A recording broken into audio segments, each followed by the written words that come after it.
There's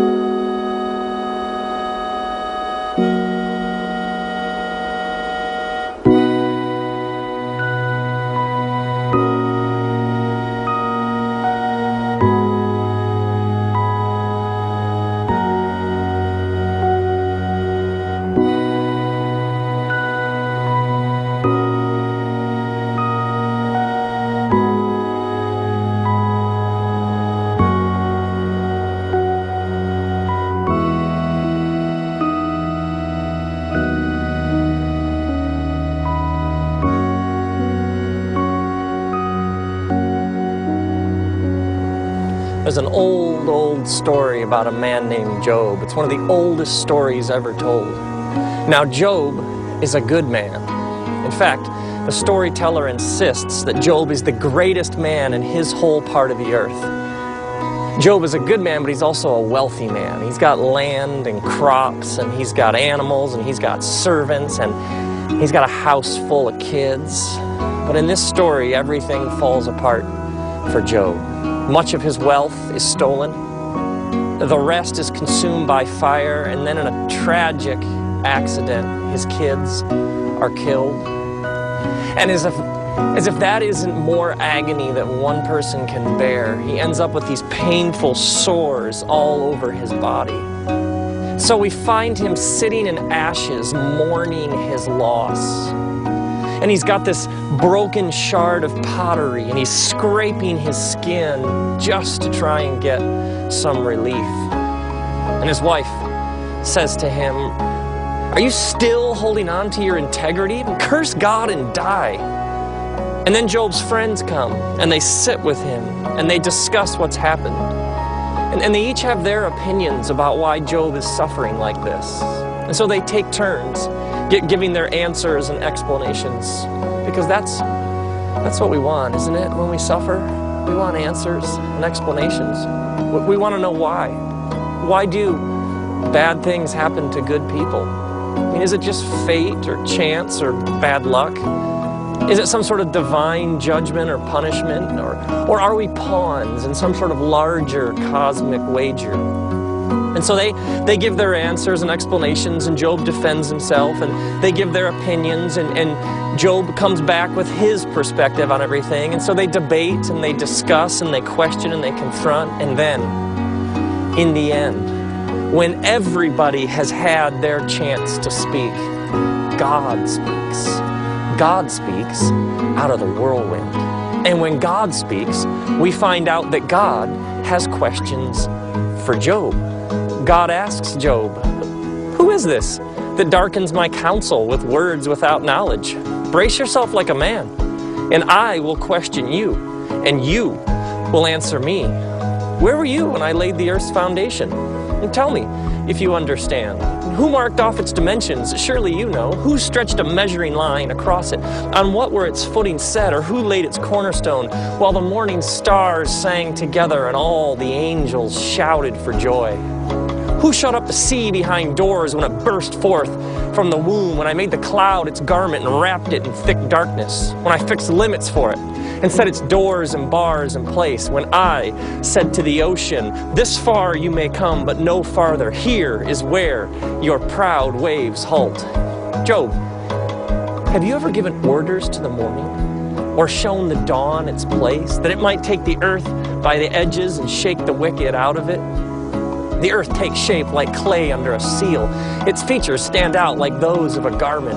The wicked are denied their light. Their upraised arm is broken. Have you ever journeyed to the springs of the sea, or walked in the recesses of the deep? Have the gates of death been shown to you? Have you seen the gates of the shadow of death? Have you comprehended the vast expanses of the earth? Tell me if you understand. What is the way to the abode of light? Or where does darkness reside? Can you show them to their places? What is the way to their dwellings? I mean, surely you know, for you are already born. You have lived so many years. Where is the place where the snow is stored? Have you seen the storehouses of the hail, which I reserve for times of trouble, for days of war and battle? mean, where is the place where the lightning is dispersed, or the east winds are scattered over the earth? Who cuts a channel for the torrents of rain, or makes a path for the thunderstorm, that it may water a land with no one in it, a desert where no man lives, to satisfy a desolate wasteland and make it sprout forth with grass? Does the rain have a father? Who fathers the drops of dew? From whose womb comes the ice? Who gives birth to the frost from the heavens, when the waters become hard as stone and the surface of the deep is frozen? Can you bind the beautiful Pleiades? Can you cut loose the cords of Orion? Can you bring forth the constellations in their seasons, or let out the bear and its cubs? Do you know the laws of heaven? Can you set up dominion over the earth? Can you raise your voice above the clouds? Can you cover yourself in a flood of water? Do you send the lightning bolts on their way? Do the lightning bolts say to you, "Here we are"? Who endowed the heart with wisdom, or gave understanding to the mind? Who has wisdom to count the clouds, or tip over the water jars of the heavens, when the dust becomes hard and the clods of earth stick together?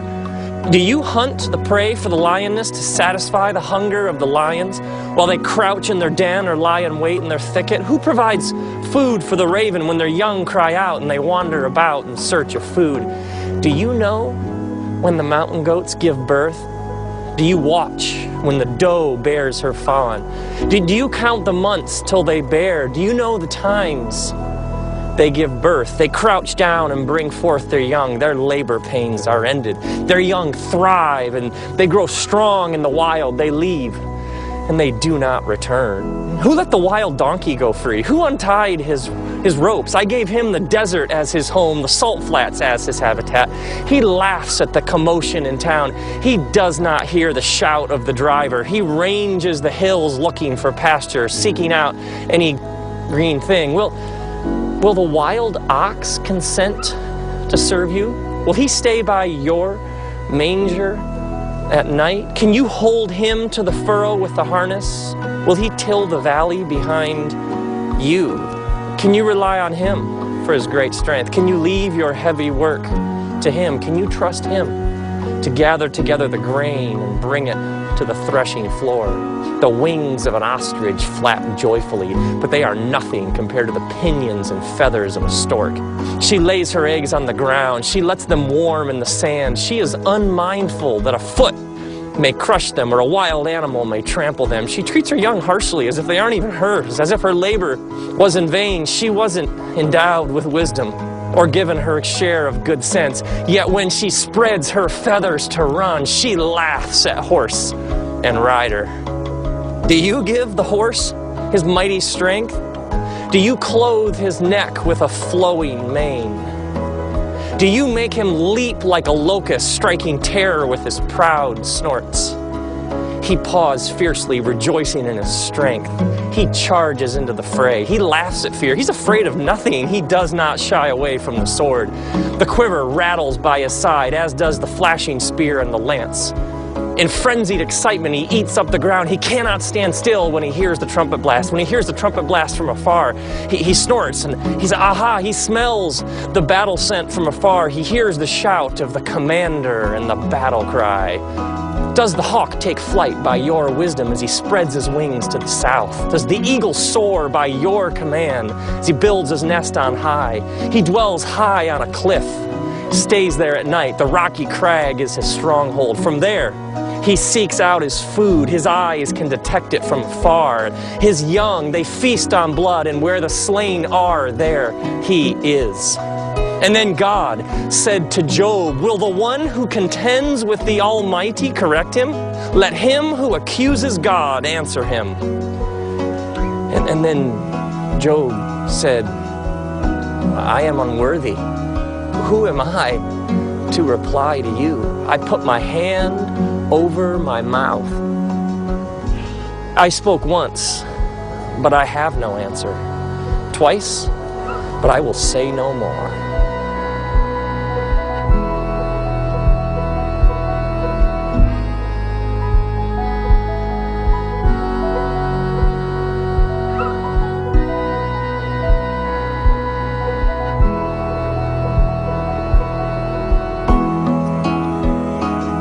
We want answers, don't we?